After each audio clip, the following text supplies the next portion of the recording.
आज विधानसभा अध्यक्षांची बिनविरोध निवड होती आहे, परंतु त्याच विधानसभा अध्यक्षांना अधिकार आहे तो विरोधी बाकावर विरोधी पक्षनेता असावा अथवा असू नये या संदर्भात आपली काय भावना आहे या आणि आपल्या महाविकास आघाडीचं यावर काय म्हणणं आहे?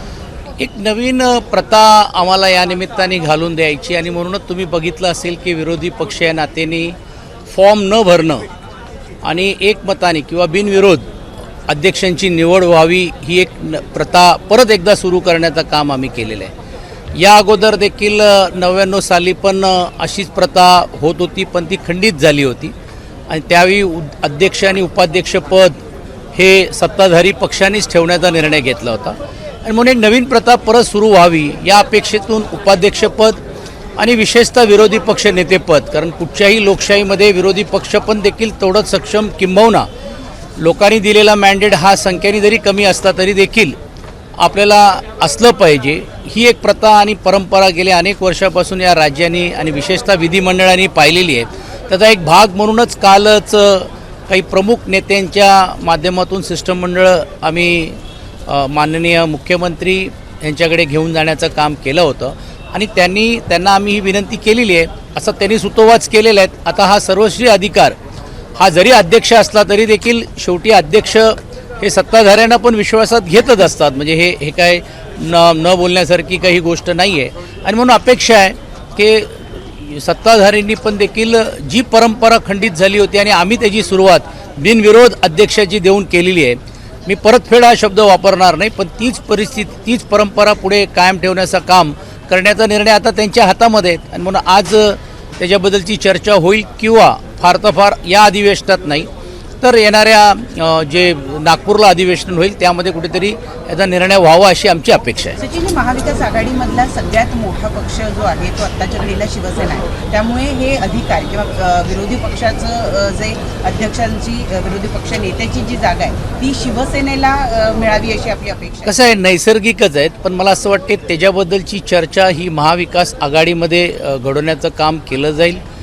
आज तशी तरी कुठची चर्चा आमच्या स्तरावरती नाही आहे की कोणाला मिळावं कोणाला नाही मिळावं, परंतु एक गोष्ट निश्चितपणे की नैसर्गिक आहेत कारण संख्या जास्त असल्यामुळे, परंतु हा जरी नैसर्गिक संख्या जास्त असली तरी देखील शेवटी महाविकास आघाडीच्या सर्व घटकांशी बसून मला वाटते त्या बाबतीतले वरिष्ठ निर्णय घेतील आणि ते नजीकच्या काळामध्ये दिसेलच, पण ही चर्चा नंतर आहेत।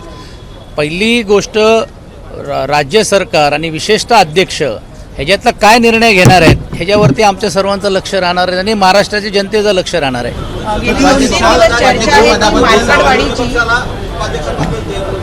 या अगोदरच मी सांगितलं की आम्ही मागणी केली, ही जी परंपरा जी खंडित झाली होती, आता बिनविरोध आम्ही अध्यक्षांची निवड केल्यानंतर परत राज्य सरकारला ही एक संधी आहे की त्यांनी ही परंपरा पुढे चालवण्याच्या दृष्टिकोनातूनच विरोधी पक्ष आणि उपाध्यक्षपद हे विरोधी पक्षाला द्यायला पाहिजे।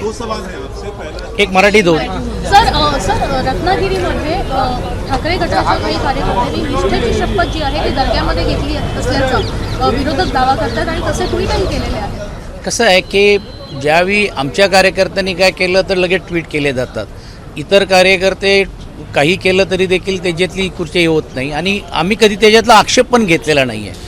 शेवटी देव धर्म मानण्याचा अधिकार हा प्रत्येक कार्यकर्त्याला असतो आणि त्या दृष्टिकोनातून प्रत्येकजण वेगवेगळ्या माध्यमातून अशा गोष्टी हे करत असतात। मला रत्नागिरीची घटना काय माहीत नाही म्हणून मला त्याच्याबद्दलची प्रतिक्रिया देणं आता तरी उचित होणार नाही। सर दुसरीकडे जर आपण बघितलं तर रईस शेख यांना आदित्य ठाकरे यांनी बी टीम भाजपची असल्याचा उल्लेख काल केला होता, याच्यावर रोहित पवार यांनी ट्विट केलं आहे। त्यांनी म्हटलं आहे हे असं म्हणणं योग्य नाही कारण महाविकास आघाडीमध्ये त्याच्यामुळे वाद निर्माण होऊ शकते। बघा, रोहित पवार काय बोलले त्याच्याबद्दलची मी प्रतिक्रिया देणं उचित नाही। आमच्या नेत्यांनी जी काय भूमिका काल मांडलेली आहे ही आपल्या सर्वांच्या समोर मांडलेली आहे, मी देखील त्याला साक्षीदार होतो, कारण वारंवार जे लोक भूमिका बदलत असतात आणि वारंवार एका रॉंग बुक्समध्ये टाकण्याचा प्रयत्न केला जातो आणि जसं या अगोदर देखील आदित्यजींनी आणि उद्धवजींनी स्पष्ट केलं की हो आम्ही हिंदुत्ववादी आहेत, त्याच्यासाठी काय आम्हाला समाजवादीकडनं सर्टिफिकेट किंवा दुसऱ्या पक्षांकडनं घ्यायची गरज नाही आहे, पण आमचा हिंदुत्ववाद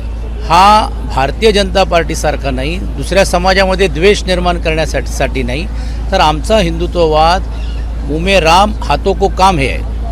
परंतु कुठेतरी महाविकास आघाडीची घडी त्यामुळे विस्कटते आणि यामुळे शेकाप सुद्धा विचार करत आहे की आपण महाविकास आघाडीमध्ये राहायचं किंवा नाही.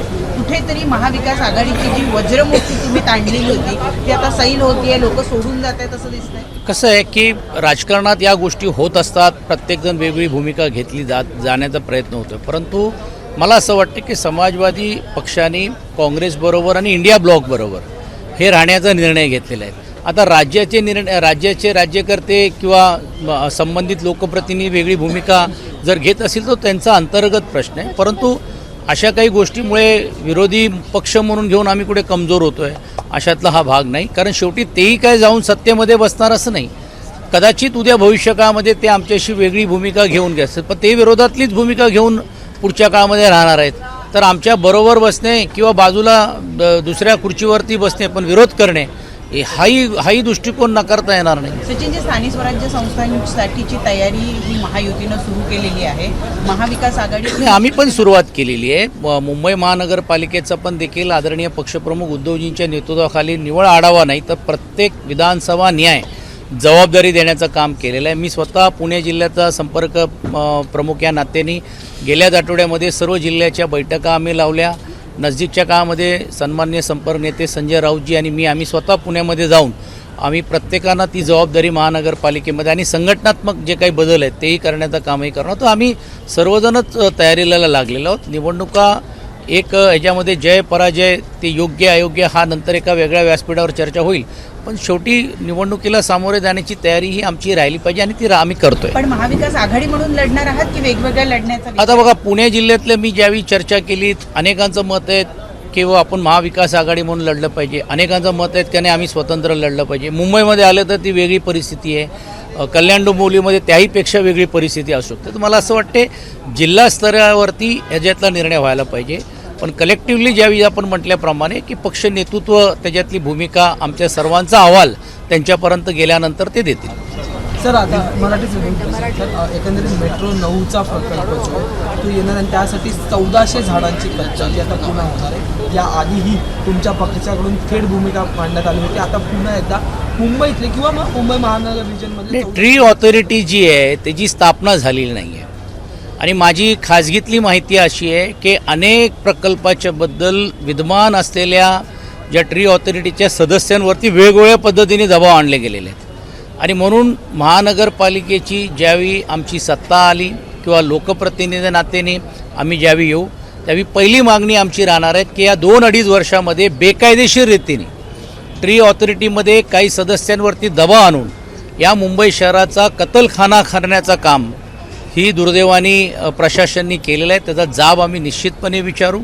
आणि राहिला जसं आपण म्हटल्याप्रमाणे की मेट्रो असेल, कोस्टल असेल, ह्याच्यासाठी सुप्रीम कोर्टामध्ये आपण ॲफिडेव्हिट दिलेले आहेत की जेवढी झाडं नष्ट होणार आहेत त्यापेक्षा जास्त झाडं लावण्याची जबाबदारी आहे, ती लावली गेली आहे की नाही ह्याही बाबतीतली माहिती आम्ही प्रशासनाला विचारल्याशिवाय राहणार नाही. मुख्यमंत्री एकनाथ शिंदे होते तेव्हा मुंबई खड्डेमुक्त करणार असा एक नारा दिला होता. देशाच्या पंतप्रधानांच्या हस्ते उद्घाटन होऊन देखील मला असं वाटते आज 1.5-2 वर्ष झालेले आहेत, अद्यापी एकही मोठा रस्ता महानगरपालिकेकडनं दुर्दैवाने केलं गेलं नाही आहे.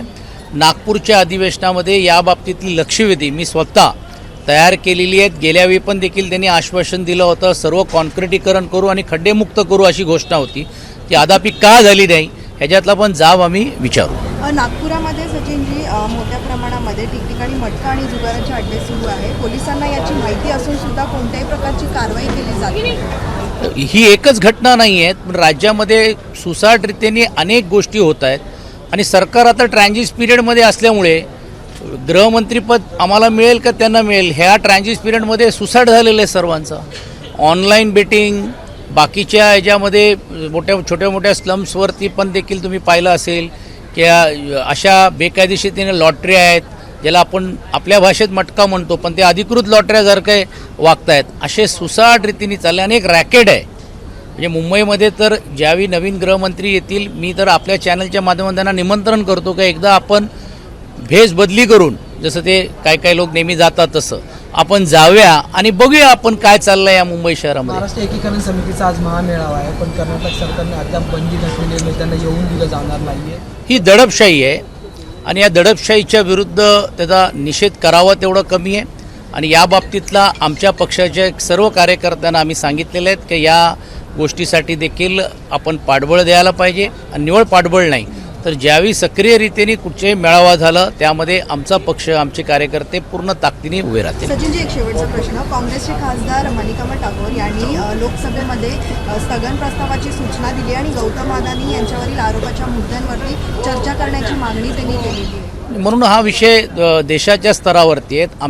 आमच्या लोकांनी पण देखील धारावी असेल किंवा इतर प्रकल्पाच्या बाबतीत पण देखील प्रश्न मांडलेले आहेत. स्वतः अरविंद सावंतजी, संजय पाटीलजी, अनिल देसाईजी जे मुंबईचे प्रतिनिधी करत आहेत त्यांनी तो विषय लावलेला आहे आणि मला असं वाटतं ते नजीकच्या काळात चर्चेला येईल. अभी हिंदी तो दो बड़े सवाल है. पहला तो लातूर के जो 100 से ज़्यादा किसानों को जो वक्त कोर्ट का नोटिस है, आपका स्टैंड जाना चाहेंगे यहाँ पर क्या है? देखिए उनको नोटिस आई है, उसमें उन्होंने उसके पर उसका खुलासा करना जरूरी है. ये पूरा प्रकरण जब तक के हम लोग देखते नहीं हैं उसके बारे में कोई भी प्रतिक्रिया देना इसलिए उचित नहीं होगा क्योंकि एक समाज एक घटक को हम दुर्लक्षित कर रहे हैं या उसकी बाजू ले रहे हैं ऐसा चित्र हमारे तरफ से न जाए.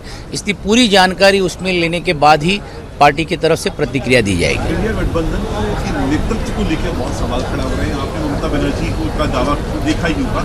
सत्यपाल मलिक ने कल आकर कहा कि उद्धव ठाकरे भी बेस्ट ऑप्शन हो सकते हैं अगर इसका प्रतिनिधित्व करने की बात आ रही है इंडिया गठबंधन. नहीं, ये तो उनका बड़प्पन है, लेकिन जिस तरह से गठबंधन में विभिन्न पक्ष के लोग हैं, इसके पहले भी आपने देखा होगा कि ममता जी पहले बाहर रहे, अब ममता जी ने इस चीज़ को छेड़ा है तो ज़रूर उसमें चर्चा और बहस ये शुरुआत हुई है. संजय राउत जी ने भी, हमारे जो नेता हैं, उन्होंने भी एक मत कहा गया था. तो मुझे लगता है कि जैसे सत्यपाल जी ने कहा, पार्टी का अध्यक्ष, पार्टी का एक कार्यकर्ता के नाते से मैं ये हमेशा कहते आ रहा हूँ कि ठीक है संघर्ष में हम कम पड़े, हमारी कुछ खामियां थी ऐसा जो हमारे पे आरोप करते थे. एक बात स्पष्ट है कि उद्धव जी का नेतृत्व ये सिर्फ मुंबई महाराष्ट्र तक के सीमित नहीं होते हुए देश में एक संघर्ष योद्धा बोलकर उनकी एक भूमिका और एक छवि उभर कर आई है. और मुझे लगता है सत्यपाल जी ने इसी चीज़ को देखते हुए ही ये सुझाव दिया होगा. और मेरे जैसे कार्यकर्ताओं को तो हमेशा आनंद होगा कि ये नेतृत्व हम सिर्फ सीमित राज्य तक के न रखते हुए वो देश में भारतीय जनता पार्टी के खिलाफ एक हिंदुत्व विचार लेकर हिंदुत्व का विचार लेकर एक जो शासन के जो विचार है, शासन के जिस तरह से काम है उसके खिलाफ खड़े रहने वाला एक योद्धा बोलकर उनका नाम जरूर हम आगे हमने देखना चाहिए, ऐसी अपेक्षा है. ईश निंदा कानून आया, एक प्राइवेट बिल आया है जिसको लेकर समाजवादी पार्टी के जो विधायक हैं रजिस्ट्रेशन को लेकर जिसको चाहते हैं कि एक ऐसा कानून बनाया जाए जिसमें तमाम जितने भी धर्म सिर्फ हिंदू या मुसलमान जितने भी धर्म अगर उनके ईश की अगर निंदा होती है उसके खिलाफ कड़ी कार्रवाई. ये अब तक बिल अशासकीय बिल बोलकर लाया गया, इसकी जानकारी कल ही हम लोगों को मिली है. और जब तक के इस चीज़ को हम देखेंगे, और अशासकीय विधायकों के ऊपर ज़्यादा चर्चा इसलिए नहीं होती कि वो एक व्यक्ति और विशेष तौर के ऊपर एक विधायक ने दी हुई बात रखती है. वो डिस्कशन को जब आएंगे तो मुझे लगता है उसके बारे में हम लोग देखेंगे क्या है उसके अंदर. सर, क्या लीडरशिप चेंज होनी चाहिए इंडिया अलायंस की, क्योंकि अभी लगातार जो है ममता बनर्जी हो, शरद पवार हो, अभी समाजवादी पार्टी भी उतरी है और कह रही है कि राहुल गांधी को काफ़ी मौके दिए गए पर कुछ सुधार जो है उनके बदलाव में. बहस तो शुरू हुई है, इसकी चर्चा जरूर हुई है और इसके बारे में हमारे राष्ट्रीय जो भी नेता है वो इसके बारे में प्रतिक्रिया उन्होंने बहुत पहले भी दी है. कल सत्यपाल जी का भी जिस तरह से बयान आया तो एक चर्चा को एक अंजाम और एक चर्चा को आगे देने का काम किया. तो मुझे लगता है ये सब चर्चाएं होगी. आखिर में इंडिया ब्लॉक्स के जो प्रमुख नेता है सब साथ में बैठकर ही उसमें निर्णय लेंगे. एबीपी माझा, उघडा डोळे बघा नीट.